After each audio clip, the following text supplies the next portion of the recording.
Tapos na naman ang isang oras ng impormasyon at saya, pero bago tayo tuluyang magpaalam, nais muna naming pasalamatan ng mga taong tumulong para mabuo ang ating episode for today. So una na dyan, syempre, the owner and manager of Terraza de Niño Resort, dito po sa location ng ating taping today, ng ating episode today. Lagi nila tayong welcome dito sa kanilang resort. Exactly. Napakaganda po.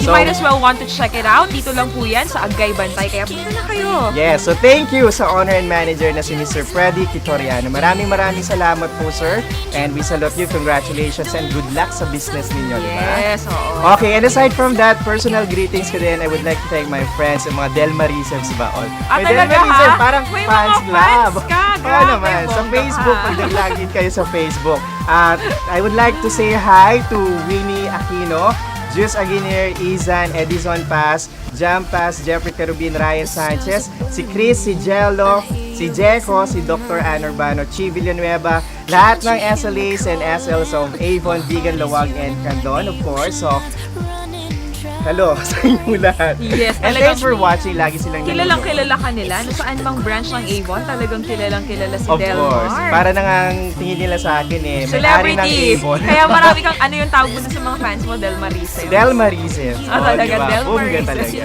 Bongga, Okay. dapat ako meron din. O, diba? Ayan. At nais din namin pasalamatan ng major si Chef Sam na laging nagluluto at nag-showcase ng kanyang talents and skills sa ating What's Cooking. Tama ka Sa dyan. lahat-lahat ng episodes ng Wake Up Ilocos, di ba? Of course. Alam mo ba, every time na napapanood ko sila, talagang nagugutom tuloy ako pag Yes, kahit kami ni Mommy pag napapanood namin siya, talagang nakikita mo sa kanya na napakagaling niya, napaka-skillful niya pagdating sa kusina Exactly. talaga. Nandun yung passion ng bata talaga. Yes. So, congratulations, Sam. Congratulations and keep up the good work, of course. And hi din sa kanyang baby na si Baby Blythe. Ayan, at maraming salamat din kay Jonah na laging sinasamahan din tayo sa ating mga artistic segments. Dahil lahat ng creativity nanggagaling din kay Jonah. Nag-share din siya ng kanyang mga kaalaman, yung mga crafts na ginagawa nila ni Exactly. Karen, di ba? Ayan. Marami natutunan yung mga kapwa nating Ilocano dito because of that artistic. Lalo na rin yung mga bata. Marami sila natututunan at saka doon nila parang napo-foster yung parang kumbaga yung initiative din para gawin yung mga bagay na yun out of basura. Kasi Exactly. minsan napupulot lang yan from kahit saan, like yung mga pira-pirasong papel, pwede mo pala siyang gamiting materials for that art craft. Ayan. At syempre, nais ko rin batiin ang mga nagpapabati. Hi kay Jerome de Peralta. Ayan. Ayan, binati na kita. As I promised, ikaw ang una kong babatiin. Ayan. Jerome de Peralta na BSIT student ng ISCC. Ayan. Hello and thank you so much for always watching our shows. And ayan, congratulations kay Mr. and Mrs. James Rivero, ang newlyweds ng Purok Adakil dahil nag-attend ako ng Wow. wedding nila. Classmate ko kasi yung naging wife ni James. Ikaw siguro yung wedding singer nila doon. Yes, Wow. actually, oo. Kinantahan ko at ang kanyang father talaga sobrang iyak ng iyak. It always works. Pag kinakanta ko yung kantang yun, umiiyak na lang sila lagi. Ayan. And congratulations din pala kay Topper dahil isa na siyang RN. Ayan, palakpakan naman natin. Congratulations. Saka sa lahat ng mga Yes, passers sa lahat ng UNP, mga diba? passers sa UNP at sa iba pang mga schools, St. Paul man yan or anumang nursing school dito sa Ilocos. Congratulations dahil alam ko na finally, naabot na ninyo ang tugatog ng tagumpay. Ayan, ang lalim. Tugatog ng talaga ng tagumpay. Pero hindi pa din Ayan. nagtatapos yung mga parang paghihirap nila. It's Yes. another start and Actually, another ladder of talaga, journey. hindi lang naman din na after, hindi porket nakapasa ka na, hindi ganun kadali yun. Kasi tingnan nyo na lang ako, ang hirap mag-apply sa hospital. Yun lang masasabi ko. Ayan. Okay, so, maraming...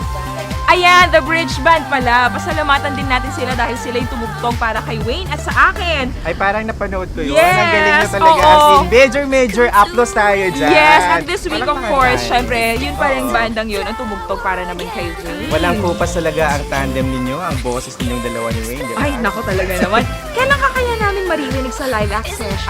Next question, please. Next question, please. Medyo ganun talaga. Major, ganun eh, no? Ayan. At maraming salamat din po kay Mr. Jose Kitoriano, ang anak ni Mr. Fred Kitoriano.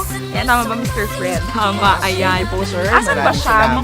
Dapat yata tinatawag Oo natin. nga eh, para So, makita ay- natin siya sa personal, di ba? Oo nga, parang sa malayuan ko lang siya nakikita. Jana, speaking of baby, Hirap kanina tanongin. na-mention mo ang baby. I would like to say, ano lang, kay Jenny, sa friend kong si Jenny, nasa hospital ngayon yung baby niya. So, Oh. get well soon sa Get well baby niya. Sa soon. baby niya, get well soon. And Yes. lakasan mo ang loob mo, Jenny. Mm. At alam mo ba, September na. Marami na magbo-birthday ngayong buwan na to. Ay, diba? oo nga. Pero isa dyan, malapit Sino na kanyang kaya yun? birthday. Tingnan nyo na lang yung Twitter account niya para makita ninyo kung kailan yung exact date ng kanyang birthday. Para naalala ko yung episode ulit natin, tayong dalawa ulit. Oo nga, di ba? Birthday din kaya niya noon, di ba? Oo. O, saka si Roxy din, magbo-birthday pala. Wow, si Roxy na miss ko rin si Yes, Roxy. oo. And speaking of birthday, I would like to say belated happy Yes. birthday to Jamila Paz. Belated happy birthday. Sinelebrate namin yan last Yeah. night dito. Ah, talaga? Nagsilip kami Kaya dito. pala eh. Oo, kaya pa sabi ko, pambira, alam ko yung place. Diba? Ayun. Ayun. At saka syempre, nais ko rin pong batiin ng happy birthday ang tita ko, si Tita Maricar. Happy birthday po. Ayan. And isa pa, happy birthday to Ayan, birthday greetings ng bonggang Edison bongga. pa sa September 26 and to my sister Mark Villanes sa September 11. Happy birthday! Ayan. At dyan po nagtatapos ang ating show for today. Tumutok ulit next week dito sa Nag-iisa. At Wala pa rin makakapantay na infotainment show sa buong Ilocania. Ito ang Wake Up Ilocos! Bye everybody! Bye-bye! Sweet and spicy, thank you so much! Skill, nasa kanya talaga. And hi sa kanyang baby, si Baby Bright. And, teka, napanggal.